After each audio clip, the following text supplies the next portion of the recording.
5.5 కోట్ల మంది ఆంధ్రులు ఆకాంక్షలను ఈ పవిత్రమైన సభ ఒక ప్రతిరూపం. ఈరోజు ఈ సభ మన రాష్ట్ర ప్రగతికి ఎదురయ్యే సవాళ్లను శాశ్వతంగా తొలగించే యజ్ఞం జరగబోతుందని నేను భావిస్తున్నాను.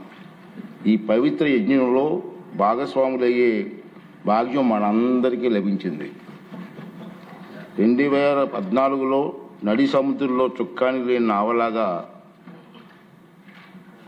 కొట్టుకోమిట్లాడుతున్నటువంటి నూతన రాష్ట్రాన్ని తీరం చేర్చే సత్వరం శాశ్వత రాజధాని నిర్మాణం అవసరమని నిర్ణయానికి వచ్చారు. అత్యంత ప్రజాస్వామ్య పద్ధతిలో అందరినీ సంప్రదించి భౌగోళికంగా రాష్ట్ర కేంద్ర బిందువు అయిన అమరావతిని రాజధానిగా అభివృద్ధి చేయాలని ఆ రోజు నిర్ణయించడం జరిగింది.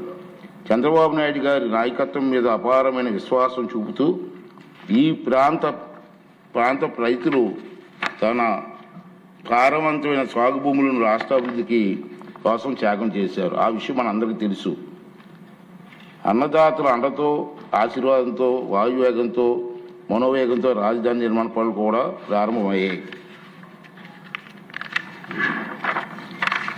దురదృష్టవశాత్తు 2019లో ఆ ప్రగతి రథానికి అడ్డంకులు ఎదురయ్యాయి. ప్రపంచవ్యాప్తంగా సభ్య సమాజంలో ప్రజాస్వామిక వ్యవస్థలో కనీ విని ఎరగని రీతిలో ఆంధ్రప్రదేశ్లో 5 ఏళ్ల పాటు వైపరీత్యమైన చోటు చేసుకున్న సంగతి మీరు అందరూ చూశారు. ప్రజాస్వామ్యంలో ప్రభుత్వాలు మారడం సహజం, కానీ పరిపాలన అనేది ఒక నిరంతర ప్రక్రియ. ప్రభుత్వాలు మారినప్పుడల్లా గత ప్రభుత్వాలు చేపట్టిన పనులు కొనసాగుతూనే ప్రజలకు మరింత సేవలు చేయడానికి కొత్త ప్రభుత్వాలు విధానాలు ప్రవేశపెట్టడం సహజంగా మనం చూస్తూ ఉంటాం. ఆ క్రమంలో గత ప్రభుత్వ హయాంలో చేపట్టిన మంచి పనులు మాత్రం అడ్డుకోరు. కానీ అందుకు భిన్నంగా 2019 వరకు పాలకులు తమ చేతికి కొబ్బరికాయ దొరికినట్టు, తన చేతికి అన్నాను, వేరే అనలేదు, రాష్ట్ర విధ్వంసానికి కంకణం కట్టుకున్నారు. దురదృష్టవశాత్తు వారి అప్రజాస్వామిక ప్రగతి నిరోధక పోకడల వల్ల రాష్ట్రం కనీసం 50 ఏళ్ల వెనక్కి వెళ్ళిపోయింది. పాలకులకు కూడా మతి భ్రమించవచ్చునని, వారు విధ్వంసానికి పాల్పడగలరని ప్రజలు ఊహించారు. పర్యవసానంగా రాష్ట్ర భవిష్యత్తు అగమ్య గోచరమైంది.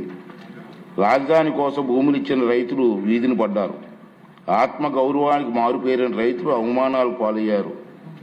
ఎందరో ప్రభుత్వ హింసకు బలయ్యారు. అలాంటి దురదృష్టకర పరిస్థితులు పునరావృతం కాకుండా రాష్ట్ర బంగారు భవిష్యత్తు తిరుగులేని పునాదులు వేయడానికి ఘనమైన చారిత్రక వారసులు గల అమరావతి నగరాన్ని శాశ్వత రాజధానిగా శిలాక్షరాల్లో లిఖించవలసిన అవసరం వచ్చిందని ఈ ప్రజాప్రభుత్వం నిర్ధారణకు వచ్చింది.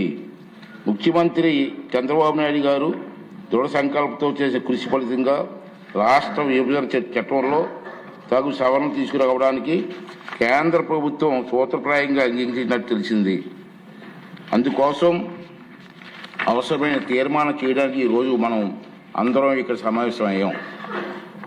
ముక్త కంఠంతో తెలుగు ప్రజలందరికీ రాష్ట్ర అభివృద్ధి పట్ల మనకున్న చిత్తశుద్ధిని, అంకిత భావాన్ని చాటి చెప్పే అవకాశం ఇది. తెలుగు జాతి ప్రగతిని ఎవరు అడ్డుకోలేరు అని ఘంటాపథంగా ప్రకటించారు. కనీసం ఈ రోజైనా ఆ 11 మంది వస్తారని ఆశించాను. ఈ తీర్మానం బలపరిచి తమ తప్పులను పశ్చాత్తాపడతారనుకున్నాను. కానీ చేసిన తప్పులను సభాముఖంగా ఒప్పుకునే ధైర్యం కానీ నిజాయితీ కానీ వారికి లేవని నాకు అర్థమైపోయింది. రైతన్నల ఉసురు తగిలిన తర్వాత కూడా గుణపాఠం నేర్చుకునే ఉద్దేశం వారికి లేదనిపిస్తుంది. ఇది వారికి విజ్ఞతగా వదిలేద్దాం. సభ్యులంతా ఈనాటి సమావేశానికి ప్రాముఖ్యతను అర్థం చేసుకొని అర్థవంతంగా, నిర్మాణాత్మకంగా చర్చల్లో పాల్గొని ఈ అవకాశాన్ని సద్వినియోగం చేసుకుంటారని చెప్పి నేను ఆశిస్తున్నాను. ఆంధ్రప్రదేశ్ రాష్ట్ర సిరి సంపదలతో, ఆరోగ్యంతో, ఆనందంతో విలసిల్లేలా సుస్థిర మార్గాన్ని ఖరారు చేసినందుకు తెలుగు జాతికి ఈనాటి సమావేశానికి చిరకాలం గుర్తుండిపోతుంది. రెండో విషయం ఏంటంటే, మన అందరం కూడా ఈ చరిత్రాత్మక సంఘటనలో చర్చల్లో పాల్గొన్నందుకు మన అందరూ కూడా గర్వపడాలండి. చరిత్రలో మనందరం మిగిలిపోతాం.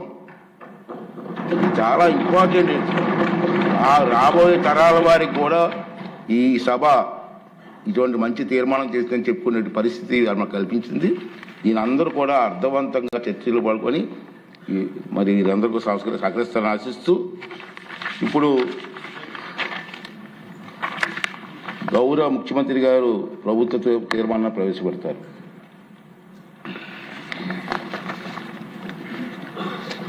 అధ్యక్ష,